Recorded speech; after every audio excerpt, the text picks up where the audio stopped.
There are 12 vowels in the Haitian Creole alphabet, which are A, An, E, I,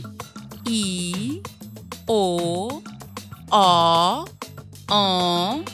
Ou, Un, Ri. We are going to learn about the Haitian Creole vowel OU. Tout sa youpi reme. Youpi se yon ti moun ki reme fe joujou an pil.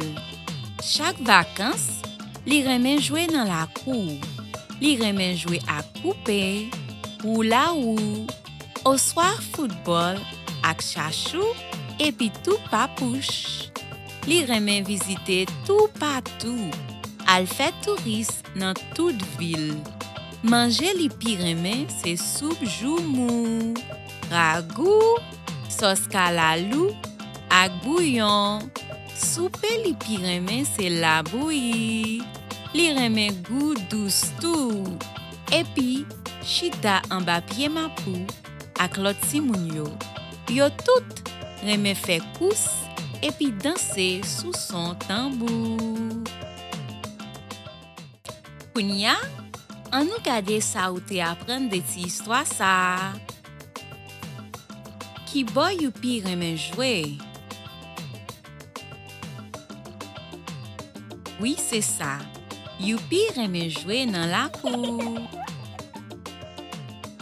Ki manje youpi pi reme?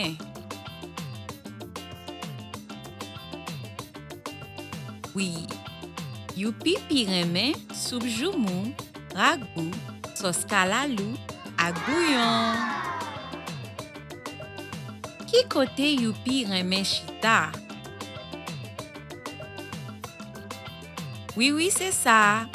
Youpi reme chita en bas pied mapou. Bravo!